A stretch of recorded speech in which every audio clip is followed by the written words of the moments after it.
Nous avons trouvé la médaille. Je vais la mettre là, comme ça tout le monde va la voir.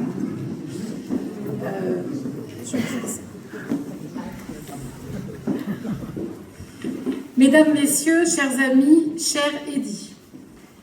Habituellement, un bon discours de remise des insignes de la Légion d'honneur doit commencer par au moins 5 minutes de salutations diverses, célébrant les mérites des membres éminents de l'auditoire avant même de saluer le parcours du récipiendaire. Vous me permettrez d'aller un peu plus vite que d'habitude, non par méconnaissance des usages ou par mépris pour les grades et qualités des unes et des autres, mais parce que la personne qui nous réunit ce soir nous y engage. Je ne méconnais pas, bien entendu, le cadre magistral de cette salle, qui est une des plus belles salles de mariage qui existent.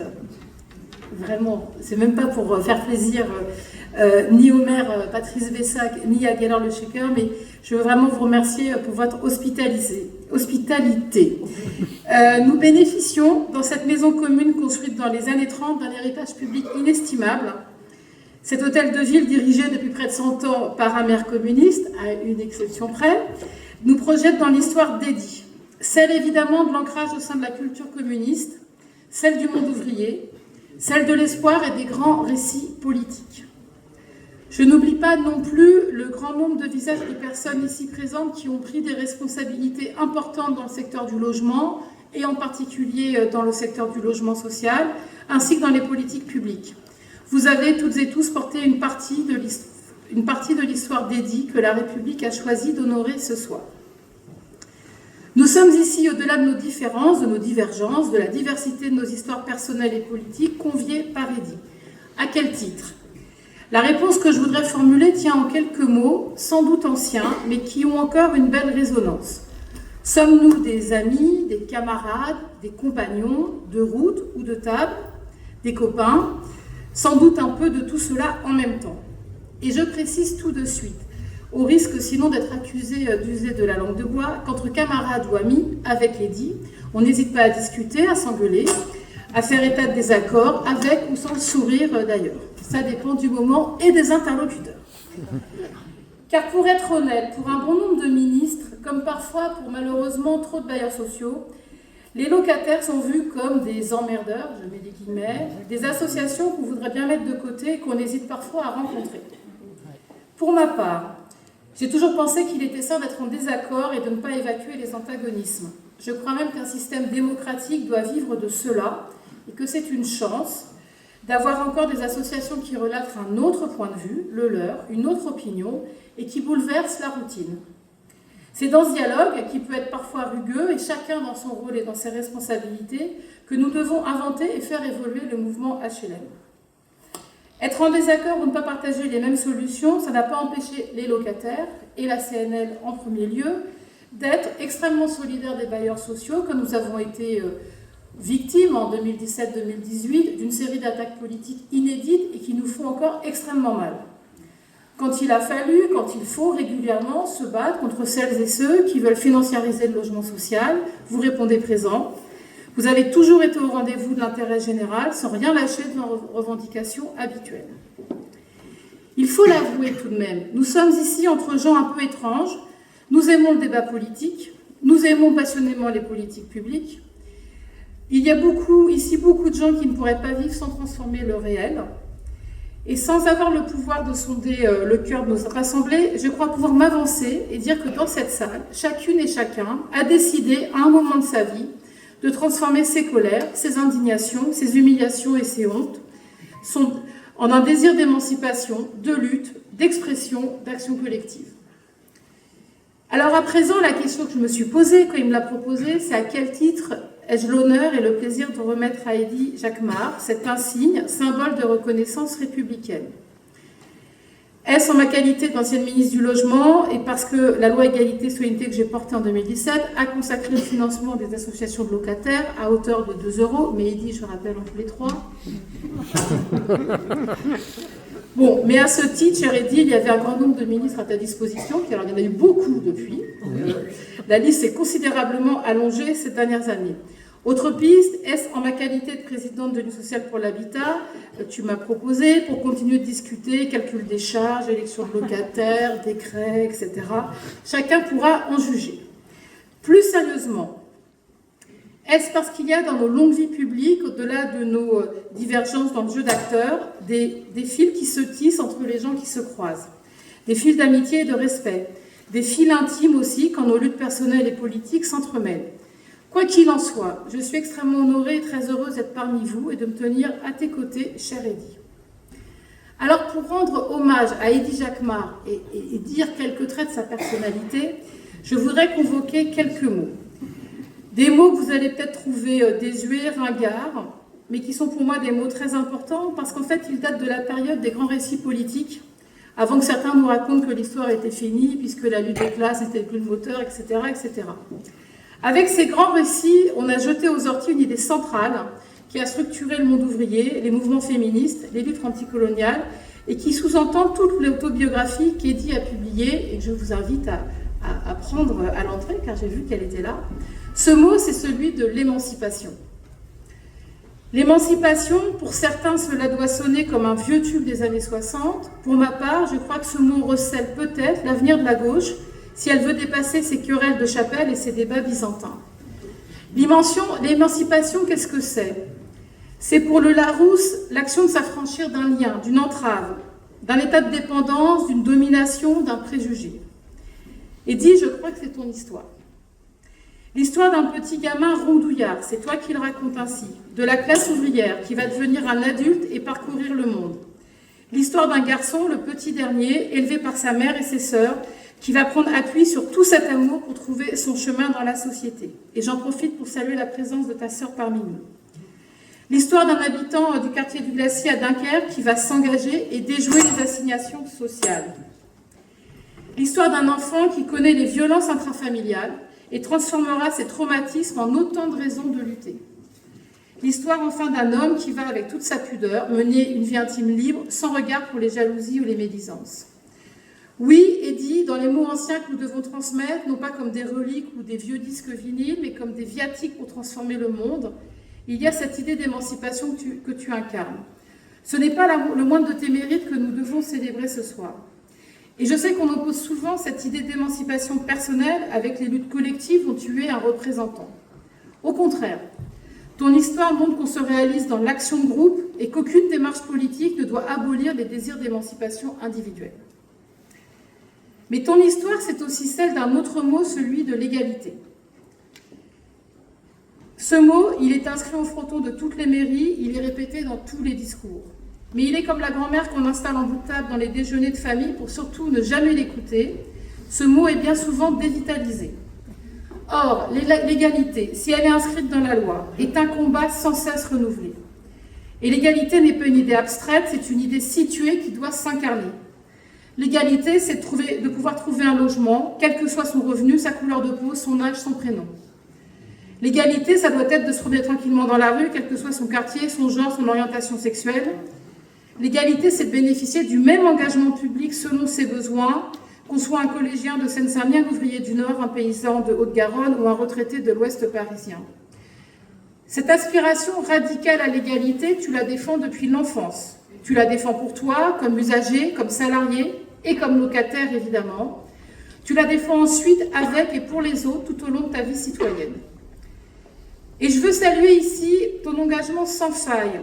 En juin 2024, quand nous avons tous été abasourdis par la décision du président de la République de dissoudre l'Assemblée nationale.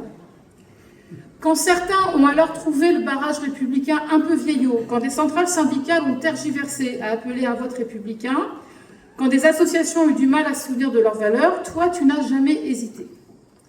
Alors que tu revendiques à raison l'autonomie des associations de locataires par rapport au combat partidaire, tu as toujours rappelé que l'extrême droite n'était pas une option républicaine. Nous avons partagé ce combat, et ce n'est pas rien, car j'ai tenu à faire adopter à l'unanimité, le 19 juin 2024, une déclaration solennelle de l'USH qui disait que nous étions fiers de loger la France dans toute sa diversité. Nous avons partagé la nécessité d'être au rendez-vous de nos valeurs. Et il en faut du courage pour pousser sa centrale de locataires à prendre part à ce combat politique. Je sais que certains n'ont eu que des reproches à la bouche. Pour ma part, j'ai trouvé cet engagement citoyen de la part de la CNL était un signe de très grande vivacité et d'une détermination très forte. Alors, dans cette revendication d'égalité, il y a des grands principes, il y a aussi des combats quotidiens. En effet, comme vient de le dire un tout petit peu Gaylor, comment deviens-tu représentant de locataire? À cause d'une porte de parking qui ne fonctionne pas pendant un mois et d'un bailleur qui ne répond pas. Ça nous fait sourire aujourd'hui, mais vous voyez, je dis toujours aux bailleurs sociaux de ne pas mésestimer les signaux faibles. Parce que c'est là que tu as appris ton travail de militant et que tu as rencontré la CNL et des militantes qui ont été très importantes dans ton parcours. Parce que, à travers cette histoire, c'était le besoin d'être entendu et d'être traité à égalité qui l'emportait, peu importe son loyer ou son quartier. Tu le racontes donc très bien dans ce livre, Fils d'HLM, dans ce livre aussi où tu racontes combien avoir obtenu un logement HLM a été pour ta mère, tes sœurs et toi une étape essentielle de stabilité, d'avancée sociale, qui te permettront, toi, fils d'ouvrier d'une famille monoparentale où l'on compte chaque sou, de poursuivre des études supérieures après ton bac, qui te permettront de prendre ton indépendance et de trouver à l'âge adulte une aisance que personne ne connaissait dans ta famille quand tu étais enfant. Je crois d'ailleurs que c'est certainement ce parcours qui t'a permis, au-delà de l'engagement, je dirais l'engagement un peu classique dans ta famille, dans le parti communiste, un peu un héritage, mais cela t'a permis aussi de t'engager dans d'autres causes, dont celle des locataires HLM. Parce que comme tu l'écris, après avoir été repéré, c'est ses premiers combats suite à cette porte de parking, les engagements répétés, tu vas prendre la présidence de la CNL en 2013, tu vas succéder alors à un très grand monsieur de l'action militante que je veux saluer, Sergent Certi-Formentini, avec qui j'ai tant de plaisir à l'époque à ferrailler et à discuter. Ah oui, il est là, Serge. Ah, il est là.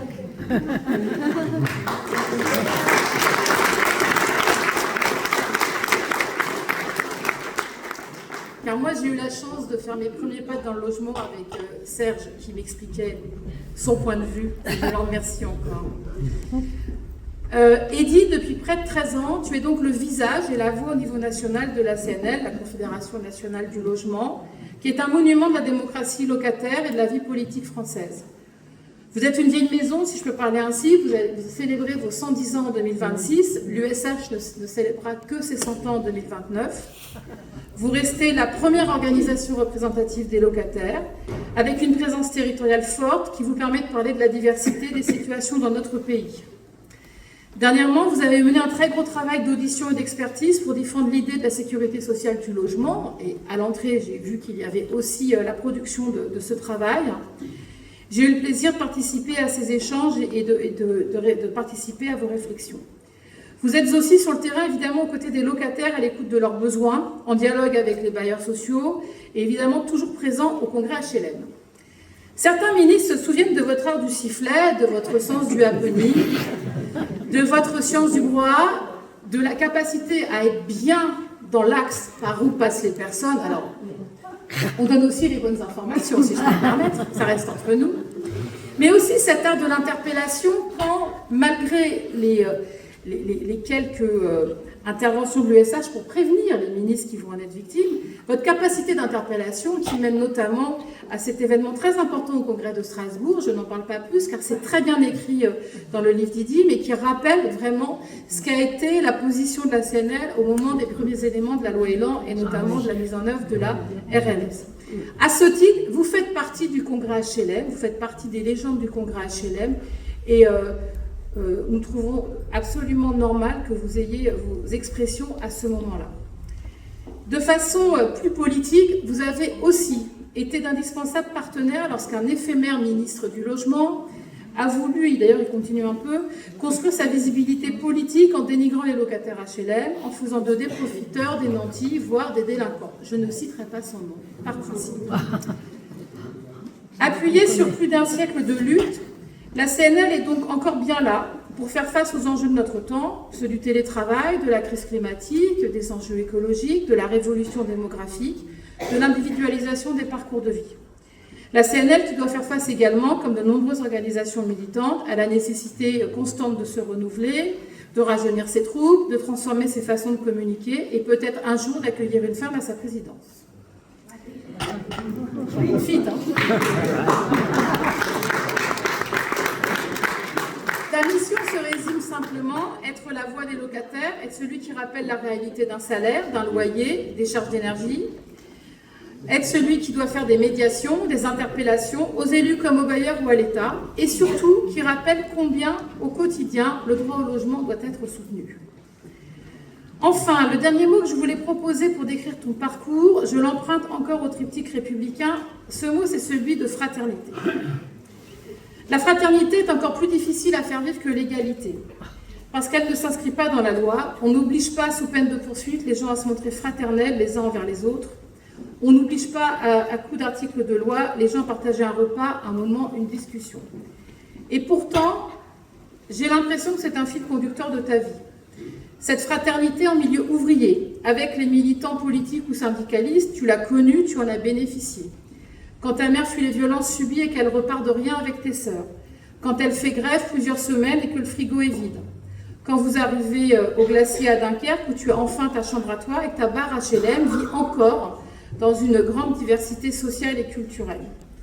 Cette fraternité populaire, tu l'as expérimentée, tu l'aimes, tu l'attends. Pour preuve, de nombreux témoins directs te décrivent dans un autre grand moment de fraternité populaire. Le carnaval de Dunkerque.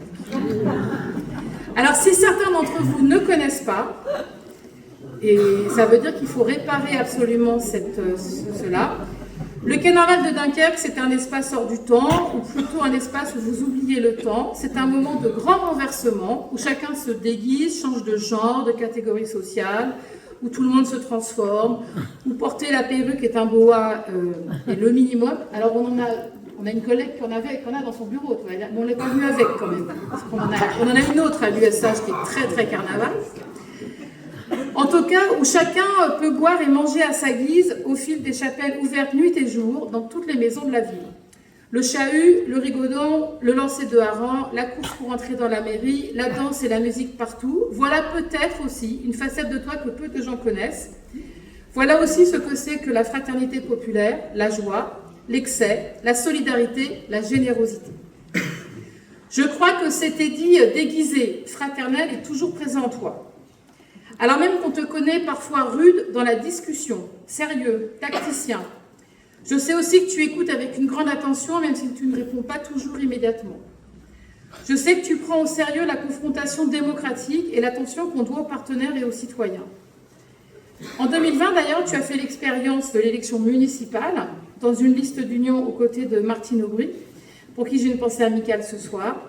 Tu t'engages au nom du Parti communiste dans ta ville d'accueil qui est Lille, et ce n'est pas un hasard, tu es en charge de l'éducation populaire, l'accès aux vacances et les loisirs. Encore une fois, l'émancipation, l'égalité, la fraternité, à partir de sujets concrets, d'engagements simples et vérifiables. À Lille, à Dunkerque, à Paris, à Montreuil, à la CNL comme au PCF et partout ailleurs, tu défends les plus modestes sans démagogie. Tu t'inscris au plus près de celles et ceux qui ont besoin du soutien de la puissance publique sans jamais verser dans les facilités populistes. Tu gardes ta radicalité d'analyse sans perdre l'exigence de faire aboutir concrètement les dossiers. Tu prends la suite d'une histoire ouvrière, populaire, sans jamais chercher à la refermer sur quelques figures glorieuses et passées.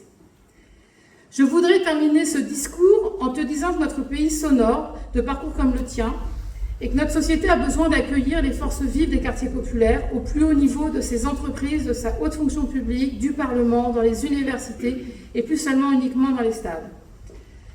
Cher Eddy, tu es la preuve que l'amour inconditionnel d'une mère donne de l'élan aux enfants pour toute une vie, ainsi que son courage. Que cet amour inconditionnel, cette preuve que le travail et l'engagement peuvent libérer des entraves sociales et familiales, la preuve que l'on peut danser à Dunkerque le dimanche et négocier le lundi à Paris, la preuve enfin que notre histoire n'est pas un poids, mais un guide pour inventer l'avenir. Bravo.